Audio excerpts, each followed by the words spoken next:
Hola a todos, queridos amigos, oyentes y seguidores, y bienvenidos a un nuevo episodio de Historia en Podcast, episodio 51 de esta sexta temporada on demand, o ya episodio 141 del total de la sumatoria de episodios de encuentros con la historia que hemos ido desarrollando aquí en este espacio de divulgación histórica que es Historia en Podcast. Bienvenidos a un episodio sobre el cual, me he tomado un tiempito para volver a las pistas, ¿sí? Con el último episodio de la historia del Jesús, de Jesús histórico, ¿no? La figura de Jesús más allá de la religión. La verdad que un episodio que me había costado muchísimo armar, entonces decidí tomarme un descansito, un tiempito para armar esta nueva entrega de episodios de Historia en Podcast. Recordemos, esta sexta temporada, por ahí si alguien recién llega, está armada en base a los pedidos que ustedes oyentes nos van haciendo llegar a través de nuestro Instagram, Historia en Podcast, o a través de nuestra página web, historiaenpodcast.com.ar, ¿no? Y ahí recibimos miles y miles y miles de pedidos. Historia en Podcast hoy se escucha en más de 100 países, entonces imagínense la cantidad de solicitudes y de pedidos de temas que vamos recibiendo, ¿no? Y muchísimos de esos temas giraban en torno, problemáticas que giraban en torno a la descolonización, al nacimiento del tercer mundo, a la descolonización específica en África, en Asia, a la situación en Oriente Medio. Entonces, recapitulando un poquito y tomando todas esas aristas, esos puntos que nos han ido proponiendo, decidí armar esta entrega de 4 episodios específicos sobre la descolonización y el nacimiento del tercer mundo. Tema más que pedido, sumamente solicitado y además muy complejo, ¿no? Un tema muy amplio que en un solo episodio por ahí me podía llevar muchísimo tiempo. Entonces decidí hacer una entrega cuádruple sobre este tema. Sí, van a ser 4 episodios. En primer lugar, este encuentro en el que están ustedes ahora, ¿sí? Donde vamos a hablar sobre la descolonización y el nacimiento del tercer mundo, para saber más o menos qué ideas estaban en juego, cuál era el contexto social, político, económico, histórico, ¿sí? Y por qué no también ideológico detrás de todos estos procesos de descolonización. En segunda instancia, un episodio sobre la descolonización específica en Asia. En tercera instancia, un episodio sobre la descolonización en África. Y por último, un cuarto episodio sobre la situación en Oriente Medio. Algo que quedó a mitad de camino desde que analizamos aquí también en la sexta temporada la formación del moderno Estado de Israel, por ejemplo, ¿no? Y muchos me piden, ¿por qué no hablas de la situación palestina, Israel, de la guerra del Yom Kippur? Y bueno, entonces vamos a armar todo en esta entrega cuádruple que hoy inicia con este episodio 141 o 51 de esta sexta temporada, con estos temas más que interesantes. Por ahí entiendo que hacerlos todos juntos sería un episodio súper largo, y sé, porque muchos de ustedes me lo comentan, que les gustan los episodios extensos, ¿no? Por ahí, ¿qué sucede? Este material es usado por otros profes, es usado por estudiantes para hacer tareas del colegio, es usado por mucha gente que usa los podcasts de historia, y en particular porque me lo hacen saber también, para aprender el idioma español, ¿sí? Ingleses, italianos, portugueses y montones más.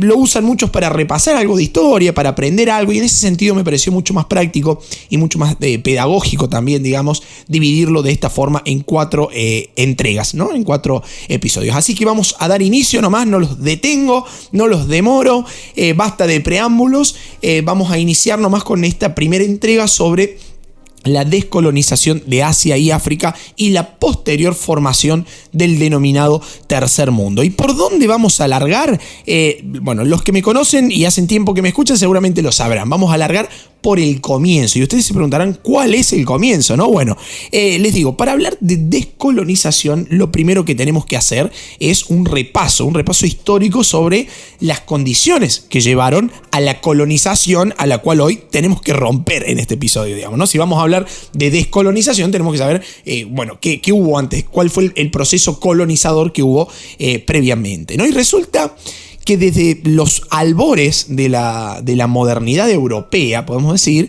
este continente y las grandes potencias de Europa se habían lanzado a la conquista y a la colonización del mundo, ¿no? Desde la época de los grandes descubrimientos, ¿sí? De los grandes viajes, sobre todo por potencias marítimas de esos momentos, España, Portugal, Holanda, el Imperio Británico y tantos otros más, ¿no?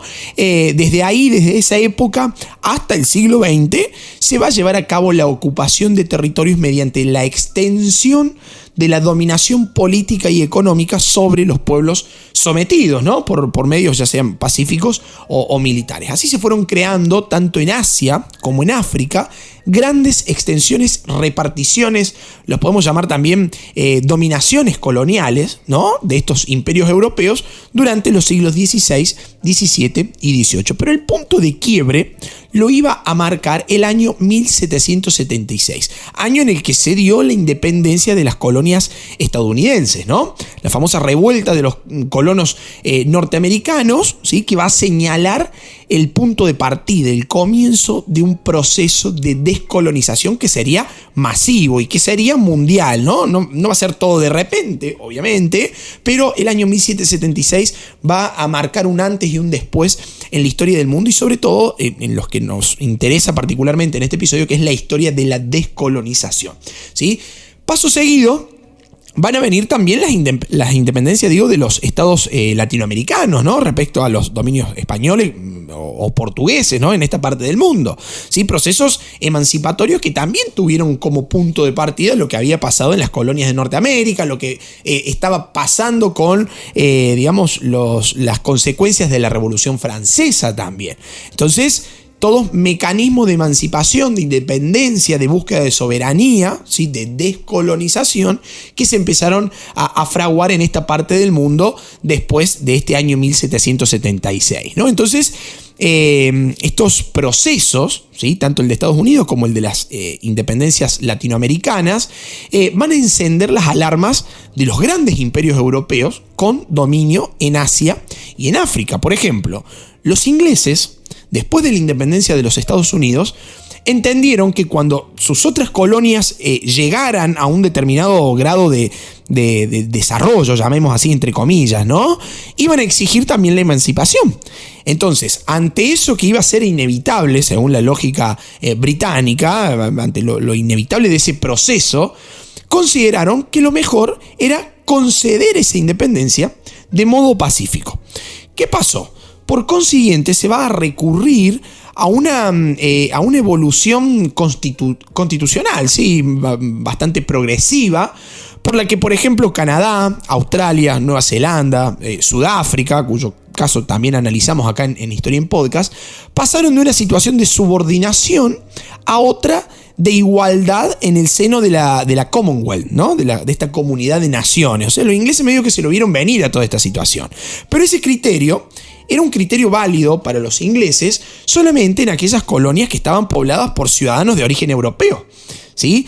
¿Qué iba a suceder entonces en aquellas colonias en las que los británicos no habitaban o no eran mayoría?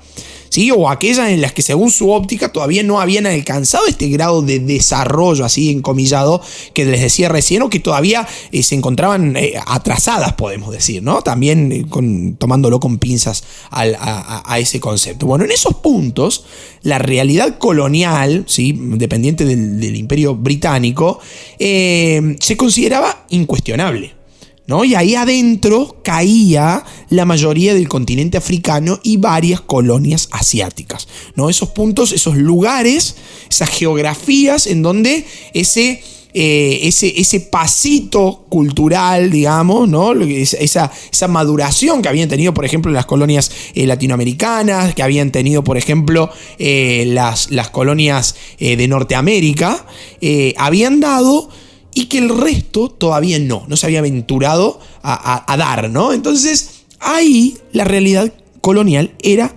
incuestionable. Eso por un lado.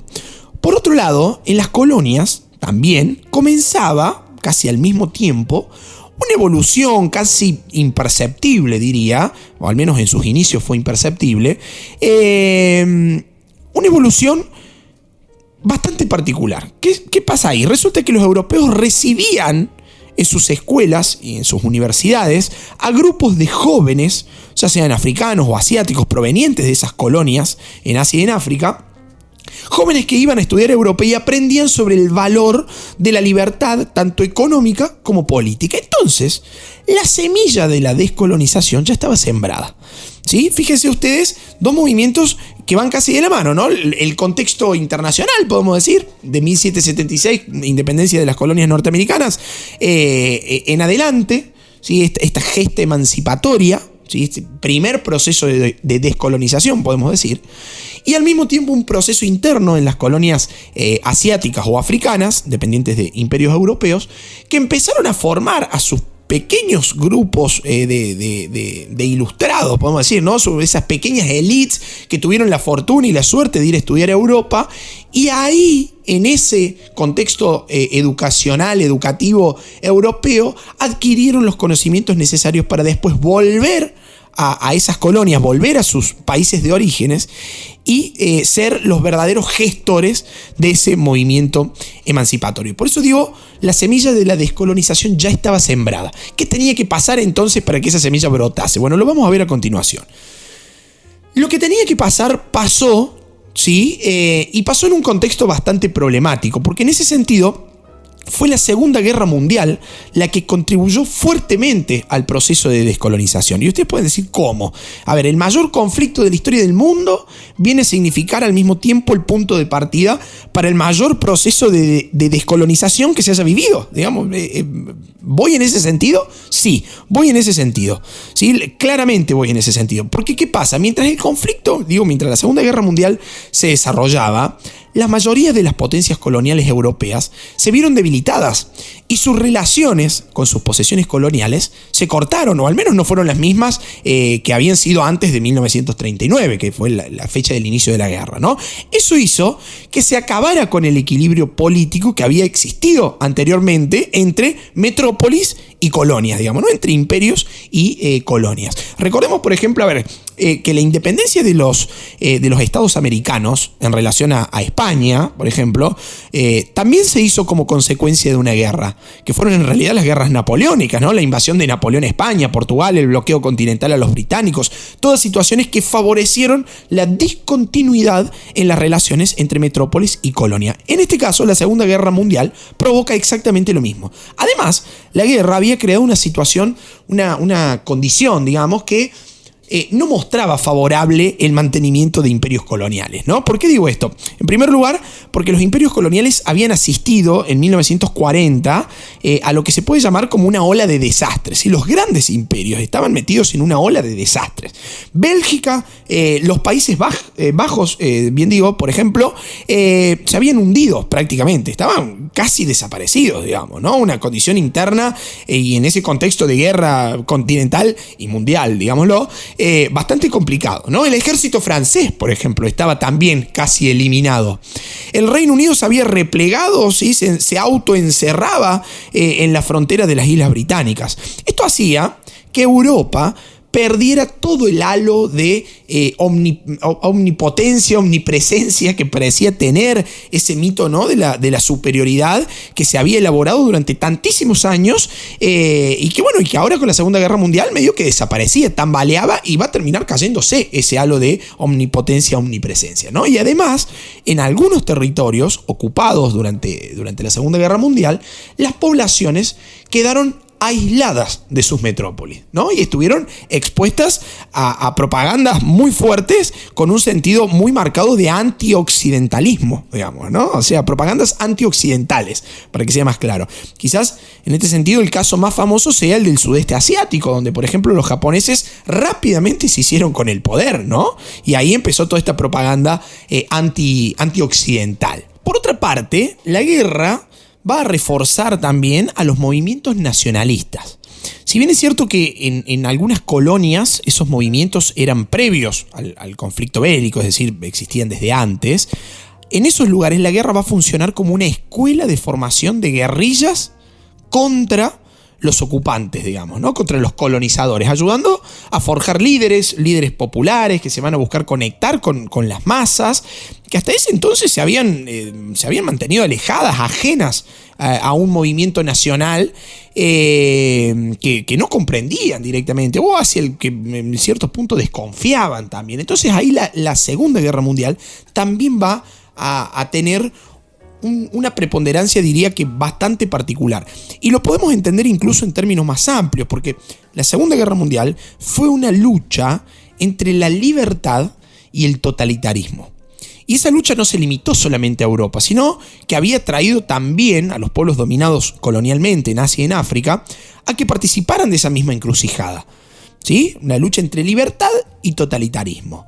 Y como punto cúlmine, una vez terminada la Segunda Guerra Mundial, las potencias vencedoras, podemos decir, entre las que ubicamos rápidamente al bloque occidental capitalista, con Estados Unidos a la cabeza, por un lado, y por el otro, el bloque oriental comunista, con la Unión de Repúblicas Socialistas Soviéticas al frente, ¿no? Ambos bloques propiciaban la emancipación de las colonias, pero con un objetivo por detrás, digamos, ¿no? Que era el objetivo de lograr que esos nuevos estados independientes engrosaran las filas de sus partidarios, digamos, ¿no? Tanto para uno como para otro lado. A ver, yo Unión Soviética o yo Estados Unidos voy a fogonear la independencia de estados coloniales, ¿sí? de colonias, para que se unan esos nuevos estados independientes que nazcan, se unan a mi bloque. Yo, Estados Unidos, voy a querer que se unan al bloque capitalista occidental. Yo, Unión Soviética, pretenderé que se unan a mi grupo, digamos, ¿no? Entonces hay un sentido geopolítico por detrás del fogoneo que tanto Estados Unidos como la Unión Soviética van a hacer a ese proceso de descolonización, ¿no? Un proceso que se va a dar dentro, esto hay que aclararlo también porque es parte del contexto, se va a dar dentro del proceso de Guerra Fría. Por eso decimos que la Segunda Guerra Mundial fue el punto que termina de configurar el proceso de descolonización, ¿no? Proceso que tuvo su primer cimbronazo en 1776 con la independencia de las colonias norteamericanas, ¿sí? Que va a tener un segundo punto o momento de fortaleza con la independencia de los estados latinoamericanos, y que ahora con la Segunda Guerra Mundial van a haber fogoneados montones de aspectos importantes que son los que venimos resaltando, ¿no? Y para colmo, terminada la Segunda Guerra Mundial, vamos a tener estos dos bloques que van a estar tironeándose, ¿sí? Esos nuevos estados fogoneando independencias primero para tratar después de tironearse a ver a qué fila iba a ir a parar el apoyo de ese nuevo Estado que nacía, ¿no? Y finalmente también el papel de la ONU, ¿no? El papel de la Organización de las Naciones Unidas va a ser importante. Esta organización que se formó como consecuencia de la Segunda Guerra Mundial y que contaba entre sus principales principios, iba a decir, ¿no? Valga la redundancia, de sus principales objetivos, con el derecho a la autodeterminación de los pueblos. Eso sin duda alguna chocaba con las ideas del colonialismo, ¿no? Ya el colonialismo había quedado en un tiempo bastante pasado, podemos decirlo, ¿no? Este principio del derecho a la autodeterminación de los pueblos iba a ser uno de los puntapiés iniciales para que efectivamente, de manera práctica y pragmática, comenzara a desarrollarse el proceso de descolonización tanto en Asia como en África. Entonces las condiciones ya estaban dadas en el plano de lo externo, en referencia a la visión de los dominados, digamos, ¿no? Para que ese proceso de descolonización iniciara. Ahora, ¿cuál fue el origen de la descolonización? ¿Cuál fue su punto de partida? ¿Cuál fue su primer acto? Digamos, ¿desde cuándo hablamos de descolonización en este contexto de Guerra Fría, ¿no? Bueno, el comienzo de la descolonización suele situarse en el año 1946, cuando específicamente Filipinas se independizó de los Estados Unidos y Transjordania hizo lo mismo en relación a Gran Bretaña. ¿Sí? Ese va a ser el punto de partida de la descolonización, del proceso de descolonización en el marco de la Guerra Fría. Después, los años 50, 60, 70, estas décadas, digamos, se van a convertir en el eje principal del proceso de descolonización, que tendrá su punto cúlmine entre 1997, con la recuperación de Hong Kong por parte de China, y el año 1999, año en el que Macao se independizó de Portugal. ¿Sí? Eso va a ser el periodo de tiempo desde 1946 hasta 1999, pongamos como tope. Hay algunos autores que hablan de 1997 con la recuperación de Hong Kong y hay otros que hablan de 1999 con la independencia de Macao respecto a Portugal, ¿no? Ese es el periodo de tiempo. Pero hasta aquí hemos visto las condiciones externas que permitieron la descolonización. Cabe preguntarse entonces, ¿qué sucedía en el orden de lo interno? Siempre hablando en referencia a las colonias, ¿no? ¿Qué pasaba dentro de esas colonias para fogonear la independencia, digamos, ¿no? El proceso de descolonización. Bueno, en lo primero que debemos recalar es en la formación de las ideologías de liberación nacional que se fueron dando dentro de las colonias. Y acá pasa algo muy curioso y hasta contraproducente, debería decir, para los imperios coloniales, ¿no? Beneficioso para las colonias, contraproducente para los imperios coloniales. Un caso que no deja de ser curioso, ¿no? Esto ya lo he dicho alguna vez en otro episodio, no soy de recomendar autores ni mucho menos, pero hay un sociólogo judío alemán que se llama Norbert Elias, y el tipo habla de las consecuencias no deseadas de algunos actos, ¿sí? Yo llevo a cabo un acto con tal objetivo, lo cumplo, pero como efecto no deseado, como un efecto colateral, digamos, termina sucediendo algo que es contraproducente para mí, que realicé la acción y buscaba lograr ese objetivo. Y acá pasa más o menos lo mismo. Vamos a ver por qué. Resulta que la expansión colonial provocó una progresiva transformación de las sociedades colonizadas, ¿no? Transformación que no siempre fue visible, ni siquiera consciente incluso para las propias metrópolis. Es decir, son cambios sociales en las formas ideológicos, ¿no? En las formas de pensar, de actuar, e incluso cambios económicos que eran intangibles. Es decir, sucedían a lo largo del tiempo, pero nadie los notaba de manera concreta. ¿Qué estaba pasando? Sucedía que las élites locales, esos grupos de poder con los que los imperios muchas veces tuvieron que negociar y pactar, fueron desplazándose desde su condición inicial de propietarios de tierras hacia la formación de una élite comercial, de una élite administrativa. Y fue esa élite comercial o administrativa la que elaboró, la que fomentó las principales manifestaciones de carácter nacionalista, de las cuales van a surgir luego los líderes de esos países que buscaban independizarse. De hecho, en la historia se considera que estas transformaciones sociales, culturales, económicas, ideológicas dentro de las élites locales fueron trascendentales para la descolonización y al mismo tiempo fueron obras de una minoría ilustrada. Una minoría generalmente educada en las propias metrópolis. Esto que le decía recién, ¿no? Acá hay una consecuencia no deseada del proceso de colonización, ¿sí? Es decir, esas élites ilustradas con muchísimo poder económico, tipos muy bien acomodados, se iban a estudiar a Europa. En Europa se bañaban con las ideologías de libertad y qué sé yo qué, y todo lo que había en las universidades de esos momentos, ¿sí? Y volvían a sus países natales, a esas colonias, a decir, che, aprendí allá que podemos ser independientes. Che, aprendí allá que existe el derecho de autodeterminación de los pueblos. ¿Qué esperamos para implementarlo? Y tengo los recursos ideológicos y tengo los recursos académicos, educativos, todo lo tengo a mano, digamos, ¿no? Entonces, esas élites ilustradas van a cumplir un rol fundamental formándose en los propios imperios, formándose académicamente en Europa, y que van a llegar a actuar en el seno de sociedades que no poseían el mismo nivel de educación que esas minorías ilustradas. Digamos, o sea, los tipos eran los que llevaban la lanza del carro, ¿no? Eran los que iban tirando del carro. Y a medida avancemos en este y en los demás episodios subsiguientes de estos 4 que les propuse, vamos a ver montones de ejemplos en este sentido. Así que, paciencia. Estamos ahora describiéndolo desde la parte ideológica. Vamos a ver después cómo fue desde lo pragmático en el caso de Asia, en el episodio que sigue, en el caso de África y por último en el caso de Medio Oriente, ¿no?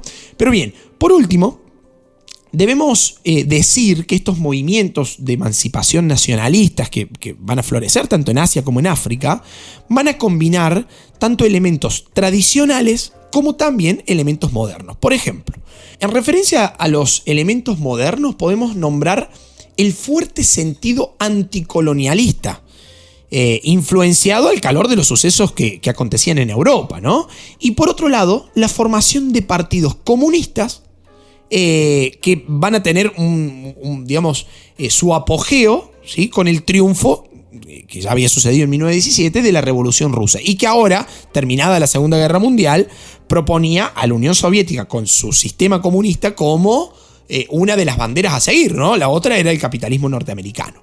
Entonces van a florecer dentro de las colonias montones de facciones del Partido Comunista, ¿sí?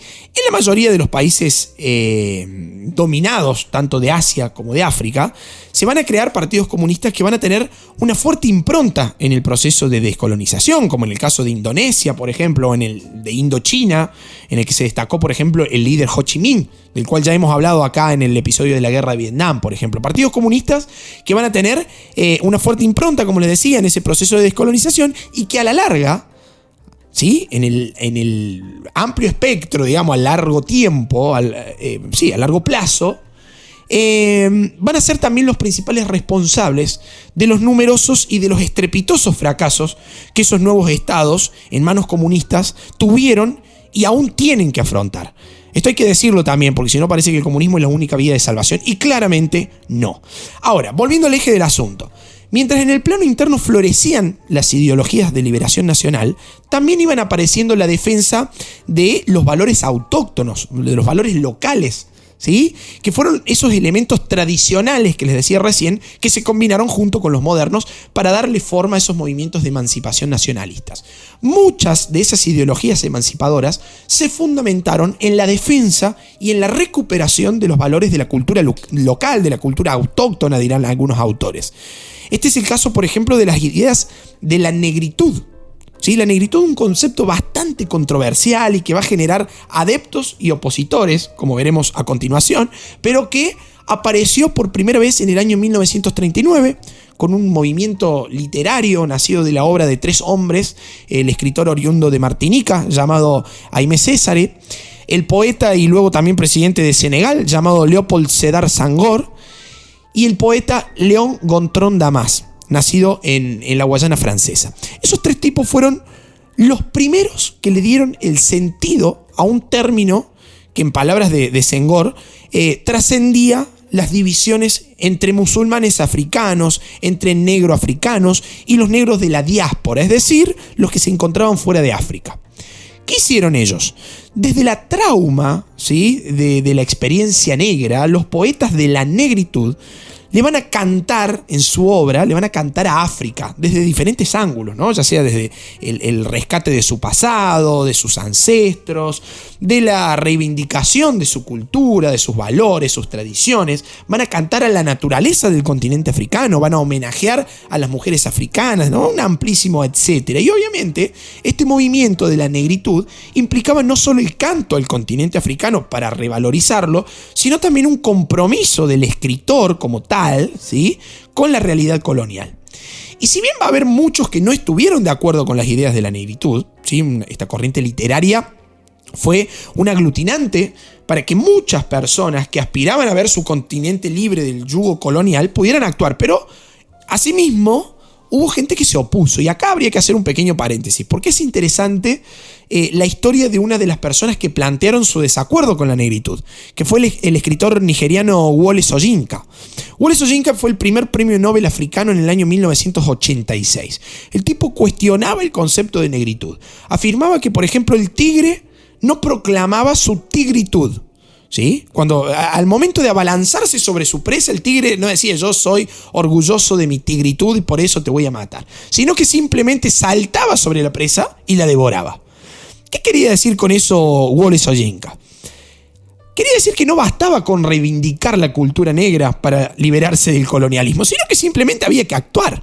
Entonces los defensores de la negritud, en cambio, van a decir que si bien era necesario actuar, evidentemente, de manera previa, también había que trascender un estadio en el que la población africana se reconciliara consigo misma, que curara sus heridas consigo misma, después de tantos años de humillación y de intensos procesos de asimilación de la cual fueron víctimas, ¿no? Y con el paso del tiempo, otros intelectuales se van a ir separando del término negritud. Va a ser un término que, como dije al inicio, apenas empecé a nombrarlo, un término controversial, ¿no? Incluso uno de sus creadores, Aimé Césaire, se separó del término. O sea, lo creó y después dijo, che, me parece que metí la pata, ¿no? ¿Por qué? repensándolo, era un término que se volvía racista, ¿no? O sea, un término que estaba anclado en el racismo. Entonces, junto con ese controversial concepto de la negritud, que aglutinó, que separó, pero que ayudó a pensar desde otra óptica, desde la literatura, desde el arte, desde la poesía, desde estos cantares al África negra, ¿sí? Ayudó a aglutinar a cierto grupo detrás de ese objetivo que era la independencia, la emancipación, la descolonización. Al mismo tiempo iban apareciendo también otros conceptos, como por ejemplo el panafricanismo, ¿sí? Un movimiento de unión y de solidaridad entre los pueblos africanos, y también el panislacionismo. Panislacionismo que se puede entender como la unidad entre los pueblos musulmanes del continente africano y del Medio Oriente, ¿no? Fíjense, conceptos que ya estaban hablando de unidad de pueblos con el objetivo siempre específico de la descolonización. En el caso de Asia, por ejemplo, también van a existir procesos similares, como es el caso del movimiento que defendía las tradiciones de las civilizaciones hindú, por ejemplo, ¿no? En el caso de la India. ¿Qué tenían de común todos esos movimientos de defensa de los valores autóctonos o locales? Que todos proponían la solidaridad y la unión entre los pueblos, ¿sí? Pueblos que compartían las mismas tradiciones, las mismas culturas. Ahora, ya con todos estos elementos sobre la mesa, ¿sí? Tanto externos como internos, podríamos empezar a hablar de todos los procesos de descolonización a los que asistimos durante la segunda mitad del siglo XX, ¿no? Procesos que fueron variando de manera notoria entre cada uno de los casos, ¿no? Y que generalmente osciló entre lo pacífico y lo violento. Por ejemplo, el proceso de descolonización en las colonias británicas en general, no en la totalidad, sino en general, fue de manera pacífica, como lo mencionamos al inicio de este episodio, ¿no? Pero mientras tanto, la disolución del Imperio francés, por ejemplo, fue en algunos casos, el resultado de durísimas y de cruentas guerras. En Asia, por ejemplo, la independencia de la península del Indostán, que analizaremos en los episodios próximos, fue pacífica y fue aceptada por Gran Bretaña. Mientras que en la Indochina francesa, las poblaciones debieron enfrentar y padecer guerras de liberación terribles para alcanzar la independencia. Lo mismo sucedió en Indonesia, que debieron independizarse de los Países Bajos, ¿no? También en África hubo grandes diferencias, como veremos en los episodios subsiguientes, pero simplemente, a modo de ejemplificar lo que vengo diciendo, podemos nombrar lo que sucedió en el norte del continente africano, donde se destacó el caso de Argelia, ¿no? Que se enfrentó a Francia en una sangrienta guerra de liberación. Si ustedes leen un libro de historia de hace algunos años, encontrarán, por ejemplo, el término África Negra para referirse a la zona del África subsahariana, se le dice hoy, ¿no? Es decir, aquella parte del continente africano que no limita con el mar Mediterráneo, ¿no? Bueno, en esa zona, la independencia de los nuevos estados fue generalmente pacífica y pactada, pero en contrapartida trajo conflictos posteriores, porque el trazado de las fronteras de esos nuevos estados no tuvo en cuenta las necesidades de las poblaciones locales, lo cual va a generar enormes problemáticas en un futuro. En Oceanía, por ejemplo, la descolonización fue un proceso que se desarrolló también en forma pacífica. En Medio Oriente, como veremos en la última entrega de estos 4 episodios, la cosa fue también bastante tensa y complicada desde lo bélico y desde lo militar, ¿no? O sea, desde estos puntos. Pero bueno, todas son temáticas que iremos analizando en los próximos episodios. Espero, como siempre digo, haber sido claro, porque hasta acá este encuentro, ¿no? Este encuentro con la historia en donde analizamos las características globales, generales, locales y también particulares que llevaron a la descolonización de Asia y de África durante el siglo XX. Características sobre todo ideológicas, ¿no? De contexto, para poder adentrarnos en los próximos 3 episodios a saber qué pasó en cada uno de los casos en particular, ¿no? Así que si ustedes quieren seguir aprendiendo algo de historia, los invito a seguir escuchando los próximos episodios que brevemente saldrán sobre los casos de descolonización en Asia y en África. Queridos amigos, ha sido un gusto volver a encontrarnos, volver a reunirnos con la historia como principal eje en torno al cual gira este podcast que se llama Historia en Podcast, que nos dedicamos a la divulgación histórica, y les dejo hecha la invitación para que visiten nuestro Instagram, Historia en Podcast, o nuestra página web, historiaenpodcast.com.ar, desde donde pueden realizar diferentes aportes, ¿no? Ya sea solicitando sus temas, haciéndonos llegar sus inquietudes, como también comprando nuestros libros o realizando donativos, aportes económicos al canal para que Historia en Podcast pueda seguir siendo el proyecto educativo y de divulgación histórica que es hasta el día de hoy. Más de 100 países escuchan Historia en Podcast. Así que muchísimas gracias por estar ahí nuevamente del otro lado y los espero en los próximos episodios en donde seguiremos analizando la descolonización y el nacimiento del tercer mundo. Chao amigos, hasta un próximo encuentro. Muchas gracias.